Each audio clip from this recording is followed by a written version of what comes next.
જય શ્રી કૃષ્ણ વિદ્યાર્થી મિત્રો. પાઠ 4 ભારતની પ્રારંભિક રાજ્ય વ્યવસ્થા. બરાબર, એનો આપણે ભાગ 1 અગાઉ જોયો છે. હવે આજે આપણે રાજાશાહીની રાજ્ય વ્યવસ્થા જોવાની છે કે તે સમયે રાજ્ય વ્યવસ્થા કેવી હતી.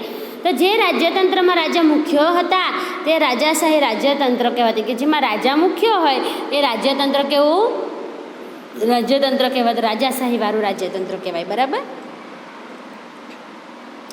આમાં જે લીટી દોરી છે મુદ્દા સ્વરૂપે લખવાની છે. બરાબર ને, હું PDF ફાઇલ પણ મોકલાવીશ.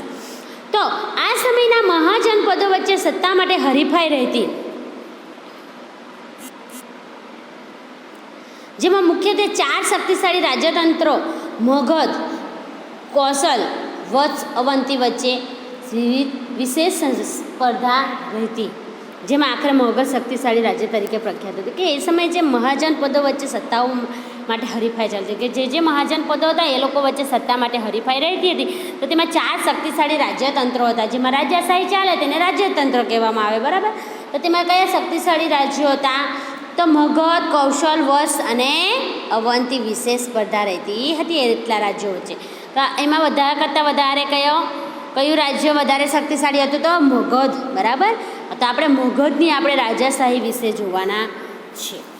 તો રાજાશાહી રાજ્યતંત્રમાં બુદ્ધના સમયમાં મગધ રાજ્ય શક્તિશાળી મહાજનપદ્ય હતું. કોના સમયમાં? બુદ્ધ ભગવાનના સમયમાં. બરાબર, મગધ શક્તિશાળી મહાજનપદ રાજ્ય બન્યું હતું. મગધમાં 3 મજબૂત વંશોએ શાસન કર્યું. મગધમાં કેટલા વંશોએ શાસન કર્યું? તો 3. તો કયા કર્યા? હર્યક વંશ, નાગવંશ અને નંદવંશ. બરાબર, મહાજનપદ મગધ જે હતું એમાં 3 વંશોએ શાસન કર્યું જે શક્તિશાળી હતા. તો તે હર્યક વંશ, નાગવંશ અને નંદવંશ. તેમાં આપણે પહેલું જોઈએ એ હર્યક વંશ. બરાબર, આ વંશનો સ્થાપક કોણ હતો? બિંબિસાર નામનો રાજા હતો. મગજની રાજધાની તરીકે રાજગૃહ હતી. મગજની રાજધાની કઈ હતી? રાજગૃહ ગિરિવ્રજ, જે ગંગા અને સોન નદીના કિનારે આવેલું છે. જો હર્યક વંશની સ્થાપના કોણે કરી? તો બિંદુસારે. બરાબર, તે મગજની શું હતું? રાજધાની હતી. કઈ? રાજગૃહ. તો એ કઈ નદીના કિનારે આવેલું હતું? તો ગંગા અને સોન નદીના કિનારે. તેના પછી એનો પુત્ર આવે છે. કોણ એનો પુત્ર? અજાતશત્રુ શાસન પર આવ્યો. તેણે પાટલીપુત્ર એટલે કે પટના, હાલના સમયમાં એના કયા નામે ઓળખવામાં આવે? પટના, તેની રાજધાનીનું સ્થાન બનાવ્યું હતું. તેણે વજ્જીસંઘ સાથે યુદ્ધ કરી લીંછીઓને હરાવ્યા હતા અને મગધનો રાજ્ય વિસ્તાર વધારે. કે હર્યક વંશે કોની સાથે યુદ્ધ કર્યું? વજ્જીસંઘના લીંછીઓને હરાવ્યા હતા અને પોતાનો મગધ રાજ્યનો વિસ્તાર કર્યો હતો. હવે પછી જોવાના છે આપણે નાગવંશ. કે નાગવંશમાં હર્યક વંશ બાદ કે હર્યક વંશ પછી કયો વંશ આવે છે? તો નાગવંશ. તો નાગવંશ સત્તા પર આવ્યો, જેમાં શિશુનાગ નામના બૌદ્ધ ધર્મ સાથે સંકળાયેલા રાજાનો સમાવેશ થાય છે. બરાબર, બૌદ્ધ ધર્મ સાથે સંકળાયેલો છે. બરાબર, શિશુનાગ નામનો માણસ બૌદ્ધ ધર્મ સાથે સંકળાયેલો છે ને તે રાજા બને છે. ત્યાર પછી હર્યક વંશ આવે, નાગવંશ. નાગવંશ પછી કયો આવે છે? નંદવંશ આવે છે. તો મહાપદ્મનંદ દ્વારા સ્થાપિત નંદવંશ સૌથી શક્તિશાળી વંશ હતો. બરાબર, મહાપદ્મનંદ પછી દ્વારા સ્થાપિત થયેલો હતો. નંદવંશની સ્થાપના કોણે કરી? મહાપદ્માનંદે. બરાબર, એ નંદવંશનો સૌથી શક્તિશાળી શાસક હતો. તો તમને મેં એવું બી પૂછ્યું કે નંદવંશનો સૌથી શક્તિશાળી શાસક કોણ હતો? તો મહાપદ્માનંદ. તો મહાપદ્માનંદ ભારતનો સૌપ્રથમ સામ્રાજ્ય નિર્માતા ગણાય છે. કે સામ્રાજ્યનો વિસ્તાર જે કરવો તેને સામ્રાજ્ય નિર્માતા કહેવાય. બરાબર, તો સૌપ્રથમ કોણ હતો ભારતનો સામ્રાજ્ય નિર્માતા? હતો નંદવંશનો મહાપદ્માનંદ, જેણે નંદવંશની સ્થાપના પણ કરી હતી. પ્લસ શું? સૌથી શક્તિશાળી શાસક હતો એ વંશનો.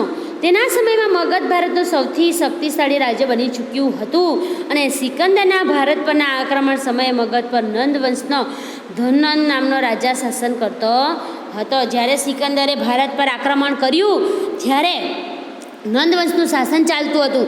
તો નંદવંશનો કયો શાસક શાસન કરતો હતો તે સમયે? તો મહાપદ્માનંદ ન લખાય. શું લખાય? ધનનંદ નામનો રાજા શાસન કરતો હતો. અને નંદવંશમાં સૌથી શક્તિશાળી કોણ હતો? પદ્માનંદ. બરાબર ને, ચાલો આગળ. હવે એ સમયની ગણ આપણે જોઈએ આ રાજ્ય વ્યવસ્થા જેમાં મગધ શક્તિશાળી હતું એમાં 3 વંશો વિશે જોયું આપણે હર્યક વંશ, નાગવંશ ને નંદવંશ. બરાબર. હર્યક વંશનો બિંબિસાર રાજા હતો. નાગવંશની સત્તા હર્યક વંશ બાદ આવે છે. તેમાં શિશુનાગ નામના બૌદ્ધ ધર્મ સાથે સંકળાયેલા રાજ કર્યું. ત્યાર પછી નંદવંશની સ્થાપના મહાનંદે કરી જે સૌથી શક્તિશાળી શાસક હતો. બરાબર.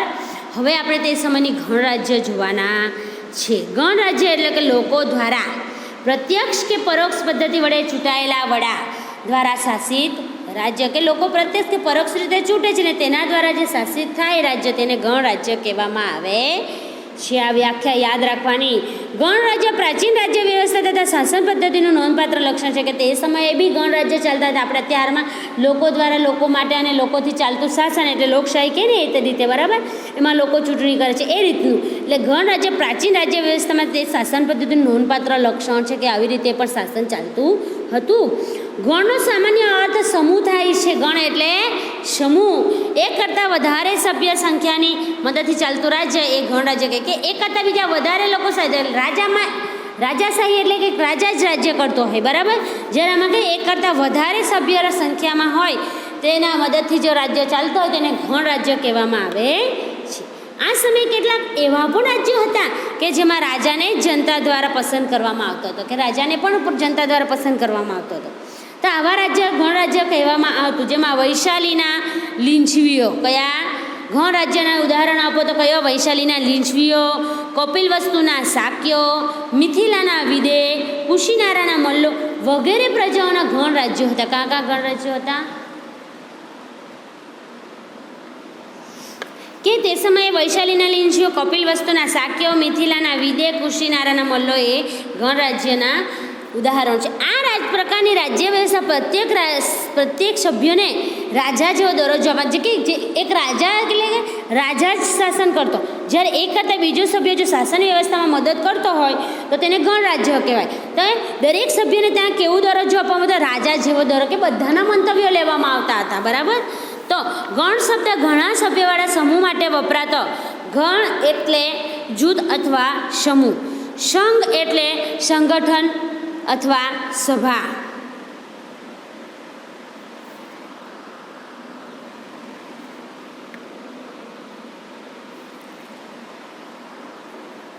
વૈશાલીને વજ્જી સંઘ જોવાના છે આપણે. બરાબર. આપણે જોયા ને ઉપર કે ગણ રાજ્યનું ઉદાહરણ તો વૈશાલીના લીંછવીઓ, કપિલવસ્તુના શાક્યો, મિથિલાના વિદ અને કુશીનાના. તેમાં આપણે વૈશાલીના વજ્જી રાજ્ય વિશે જો કે રાજસત્તા મહારાજ્યો આસપાસના પ્રદેશો તાબે કરીને પોતાની સત્તા વધારવા અને સામ્રાજ્ય સ્થાપવાની મહત્વાકાંક્ષા રાખતા હતા. કે રાજ્ય સત્તા જે હોય જેની સત્તા ચાલતી હોય એ મહારાજ્યો આસપાસના જે પ્રદેશો હોય એ સત્તા વધારતા અને સામ્રાજ્ય સ્થાપવાની મહત્વાકાંક્ષા રાખતા હતા.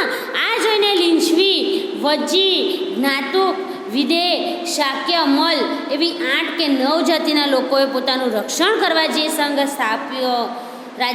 રાજ્ય સ્થાપ્યું એને વજ્જી સંઘ નામે ઓળખાય છે. કે આપણે જોયા કે વૈશાલીના લીંછવીઓ.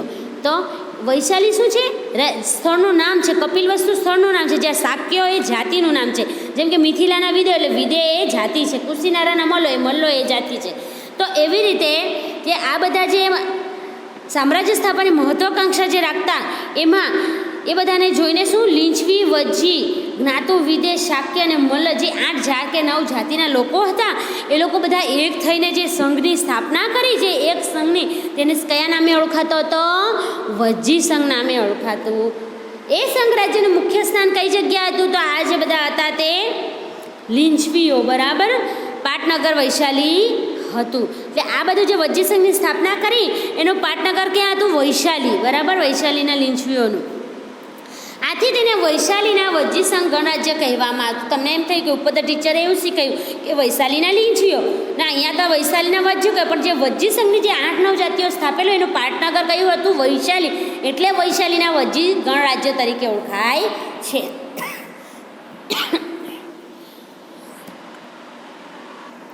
ગણ રાજ્યના રાજ્ય વહીવટનું સંચાલન સભા દ્વારા થતું, જેના કારણે તેને ગણતંત્ર કહેવામાં આવતું. કે એ શું હતું? સંચાલન કેના દ્વારા?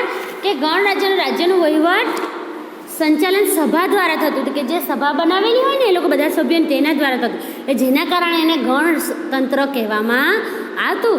ગણરાજ્યમાં રાજાની બધી સત્તા સભ્યો પાસે હતી, કે રાજાશાહી જ્યાં હોય ત્યાં રાજા શાસન કરતો હોય, જ્યારે આમાં ગણરાજ્યમાં કેવું બધી સત્તા કોને? સભ્યોને હોય. અને સભામાં સભ્યો બેસતા અને બધા કામકાજ ગણસભામાં રજૂ થઈને બહુમત અને સર્વાનુમતે પસાર કરવા. કે કોઈ બી સભામાં બેસતા એ લોકો બધા સભ્યો અને બધા કામકાજની ગણસભા વચ્ચે રજૂઆત થતી, વાતચીતો થતી, અને ત્યારે બધાની સર્વાનુમતિ એટલે બધાની અનુમતિ દ્વારા પસાર થતું હતું. જ્યાં સભા ભરાતી તે જગ્યાને કયા નામે ઓળખાતું? સંથાગારના નામે ઓળખાય છે, એટલે કે નગર ભવન તરીકે. ગણરાજ્યની સભામાં સભ્ય તરીકે વૃદ્ધ તેમજ યુવાનોની પસંદગી થતી હતી. બરાબર. તો ગણરાજ્યો રાજ્ય વહીવટ માટે પોતાના પ્રમુખ પસંદ કરતા, જેની પસંદગી ચૂંટણી કરીને કરવામાં આવતી. કે એ લોકો બધા સભ્યો જે બેસતા તેમાં કોની પસંદગી કરવામાં આવતી હતી વિદ્યાર્થી મિત્રો? તો વૃદ્ધો અને યુવાનોને, તેના દ્વારા વહીવટ અને મુખ્ય પ્રમુખની એક પસંદ કરવા માટે જેની ચૂંટણી કરવામાં આવતી. એટલે ગણરાજ્યમાં પ્રત્યેક સભ્યને રાજા ગણવામાં આવતા. ગણરાજ્યની પોતાની એક સભા હતી, બરાબર ને, જેની આપણે ગણતંત્ર તરીકે ઓળખાવે, જેનું સંચાલન થાય તે, જેમાં વહીવટ, સંરક્ષણ, એમાં કઈ કઈ બાબતોનો સમાવેશ થાય, કઈ કઈ પ્રશ્નોનો આપણે ત્યાં નિરાકરણ થાય, પ્રશ્નો કરવાના થાય, વહીવટ, સંરક્ષણ, યુદ્ધ, સંધિ જેવા ઘણા બધા મહત્વના પ્રશ્નો ઉપર ચર્ચા થતી હતી અને નિર્ણયો લેવાતા. પણ કોઈ પણ સભ્ય નિયત થયેલા સમય સુધી સભ્ય પદ ભોગવતા. કે અત્યારે હાલમાં કેમ આપણે કે લોકસભાની મુદત 5 વર્ષની, રાજ્યસભાની મુદત 6 વર્ષની, બરાબર, વિધાનસભાની 5 વર્ષની, વડાપ્રધાનની 5 વર્ષની, સરપંચની 5 વર્ષની, બરાબર. તો એવી રીતે તે સમયે પણ મુદત હતું કે નિયત કરેલો સમય જે હોય એટલા સમયે જ એ લોકો પોતાનું સભ્યપદ ભોગવી શકતા હતા. અને ગણરાજ્યના પ્રમુખની કાર્યવાહક સમિતિ રાજ્ય વહીવટમાં પણ મદદ કરતી હતી. એ સમિતિ રાજ્યનો વહીવટ કરે ને તેમાં પણ એ લોકોને મદદ કરતી હતી. ખ્યાલ આવતો છે ને વિદ્યાર્થી મિત્રો? ચાલો આગળ. ગણરાજ્ય સમયનું સમાજ જીવન અને રાજ્ય વ્યવસ્થા.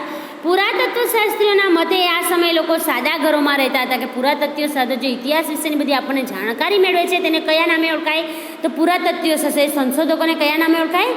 પુરાતત્વ શાસ્ત્ર. તો એ લોકોના મતે શું છે કે લોકો કેવા ઘરોમાં રહેતા? સાદા ઘરોમાં રહેતા હતા. કેવી પ્રવૃત્તિ કરતા હતા? પશુપાલન પ્રવૃત્તિ સાથે સંકળાયેલા હતા. તો એ સમયે લોકો કેવા પાકો લેતા હતા? તો આ સમયે ઘઉં, ચોખા, જવ, શેરડી, તલ, સરસવ, કઠોળ જેવા પાકો થતા હતા. લોકો માટીના વાસણોનો ઉપયોગ વિશેષ પ્રમાણમાં કરતા હતા. બરાબર. તે સમયે બહુ ધાતુઓનો ઉપયોગ થતો નહોતો. તે સમયે કયા? માટીના વાસણો. તમે હાલમાં પણ જોયું હશે, આપણે રોટલા બનાવીએ, કઢૈયા, પછી નાના નાના મટકીમાં પણ શાક બનાવાય, બરાબર ને, ઢોચકી કહેવામાં આવે આપણા ગુજરાતમાં. તો વાસણનો ઉપયોગ વિશેષ પ્રમાણમાં કરતા હશે, કારણ કે પુરાતત્વ શાસ્ત્રીઓને આવા કેટલાક માટીના વાસણો મળી આવ્યા છે. આ સમયે માટીના કેટલાક વાસણો પર ચિત્રકામ પર થયેલું જોવા મળે. તમે માટલું લેવા જાય, કાં તો આપણે નવરાત્રિની માટલી, એમાં કેટલું નકશીકામ કરેલું હોય છે, ચિત્રકામ કર્યું હોય છે ને ઉપર. તો આ વાસણોનો રંગ કેવો હતો? ભૂખરા રંગના ચિત્રિત વાસણો, જેને ઘૂસર પાત્ર કહેવામાં પણ આવતા હતા. ચાલો આગળ. આ સમયે કોઈ પણ રાજ્યનો શાસક પોતાના રાજ્યના સંરક્ષણ માટે શક્ય બધા જ ઉપાયો કરતો. કે પોતાના રાજ્યનું સંરક્ષણ કરવાનું હોય તો તે જે રાજ્યમાં જે શાસક હોય તે બનતા પ્રયત્નો બધા જ કરતો કે પોતાના રાજ્યનું સંરક્ષણ જળવાઈ રહે.